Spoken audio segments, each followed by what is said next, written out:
Sarthi, my name is Shriya Pandey and I am a business studies educator, and today we will discuss about the LPG reforms 1991 impact. So basically what is LPG? Liberalization, privatization and globalization. So what is liberalization first? So basically liberalization is the reduction of government controls. Okay. See, पहले क्या होता था कि government अगर कहीं भी बाहर export import करना है तो बहुत सारे रिस्ट्रिक्शंस लगाए जाते थे। ओके। लिबरलाइजेशन मतलब अगर आपको गुड्स एक्सपोर्ट करना है तो जितने भी रिडक्शन लगाए गए थे, टैरिफ्स एंड ऑल, गवर्नमेंट क्या करती है उन सबको रिड्यूस कर देती है। मतलब अब अगर बाहर की कंट्री में आपको एक्सपोर्ट करना है या फिर पहले लाइसेंस वगैरह की ज़रूरत होती थी, तो अब इतनी नहीं है ज़रूरत, क्योंकि गवर्नमेंट ने अपने सारे रूल्स और रेस्ट्रिक्शंस जितने थे वो हटा दिए थे। ओके। इसका मतलब ये है टैक्सेस आपको इतने पे नहीं करने पड़ेंगे, इम्पोर्ट एक्सपोर्ट आप आराम से कर सकते हो। Second one is privatisation. Privatisation means transfer of ownership, okay, management to the private sector. Earlier whatever it is like that कि अगर आप कोई कंपनी खोलते हो तो अगर 51% शेयर गवर्नमेंट का है उसमें, तो government that then public company, we can call that a public company. But privatisation means मतलब कि कंपनी जो प्राइवेट सेक्टर पब्लिक सेक्टर है वो इतना इंटरफेयर नहीं करेगी। Okay. Globalisation, third one is जी globalisation. Globalisation means integration of Indian economy with the world.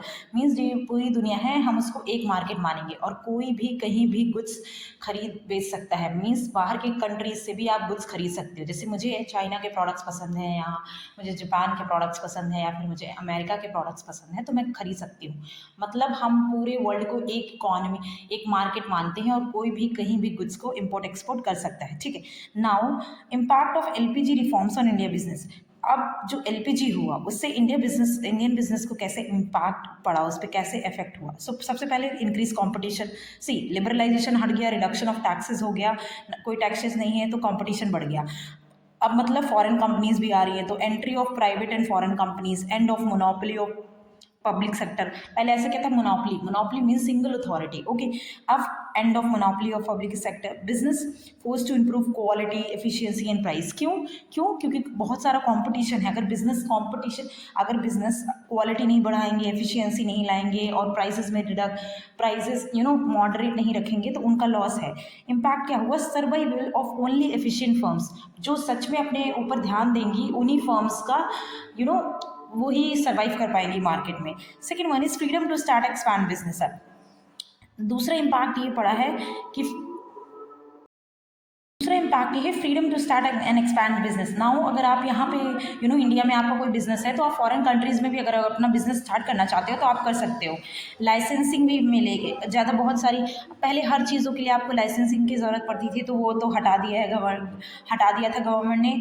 Firms can decide scale, location and production freely. अगर फर्म्स चाहे तो अपनी लोकेशन डिसाइड कर सकती हैं, अपना प्रोडक्शन डिसाइड कर सकती हैं, सब कुछ अपने हिसाब से कर सकती हैं। इसका मतलब फास्टर तरीके से ग्रोथ हो रहा है, इनोवेशंस आ रहा है। प्राइवेट सेक्टर में ग्रोथ, प्राइवेटाइजेशन के आने से प्राइवेट सेक्टर में ग्रोथ हुआ। पब्लिक सेक्टर थोड़ा कम होते गए, प्राइवेट एंटरप्राइजेस इंकरेज हो गए, नॉन कोर सेक्टर्स। ठीक है। वो इससे क्या हुआ, बेटर मैनेजमेंट और profitability I. Foreign investment and technology inflow. बाहर से एमएनसीज कंपनीज आके यहाँ पे अपनी ब्रांचेज, अब दिल्ली में आपने देखा होगा कितनी मल्टीनेशनल कंपनीज हैं। ओके। सारा पूरा कॉर्पोरेट है वहाँ पे। Access to advance technology and global practices. इसका इम्पैक्ट क्या हुआ, प्रोडक्टिविटी बढ़ी और ग्लोबल स्टैंडर्ड्स बढ़े। ठीक है। एक्सपेंशन ऑफ मार्केट, अब वो पूरी global, because of the globalization अब पूरा वर्ल्ड एक मार्केट है, तो Indian firms can sell products even abroad also, और foreign goods available in Indian market. So आप जितना भी चाहे उतना, जो भी चाहे आप अपने मन से हिसाब से खरीद सकते हैं। Like wider choice of the consumers. पहले हम अपनी ही कंट्री के प्रोडक्ट खरीदते थे तो हमारे पास इतना स्कोप नहीं था बाहर की कंट्री का, तो चॉइसेस भी लिमिटेड थे। अभी चॉइसेस बढ़ गए, क्वालिटी स्टैंडर्ड्स भी इंप्रूव हो गया, क्योंकि बहुत सारी कंट्रीज में बिजनेस हैं तो कंपटीशन बहुत तेज़ है। तो जो कंपनीज हैं उनको ज़्यादा से ज़्यादा फोकस करना चाहिए ब्रांडिंग पे, पैकेजिंग पे और कस्टमर सेटिस्फैक्शन पे। अगर ये नहीं करेंगी तो वो मार्केट से आउट हो जाएंगी। इंटरनेशनल क्वालिटी स्टैंडर्ड्स उनको अडॉप्ट करने ही पड़ेंगे। Now customer became the king. If customer likes your product, then for sure you will be there in market reduction in government control, less paper work and delays, अब ज़्यादा इतने नहीं होते, simplified procedure हो गया है, अप्रूवल्स आसानी से मिल जाते हैं, तो डिसीजन भी आप फास्ट तरीके से ले सकते हो। फाइनेंशियल मार्केट में डेवलपमेंट आया है, ठीक है, फेरा है, फॉरेन एक्सचेंज उसको रिप्लेस करके फेमा आ गया है, ठीक है, growth of stock market and financial institution, better quality availability of funds for the business, मतलब अगर कैपिटल मिलना भी अब ईजी हो गया है।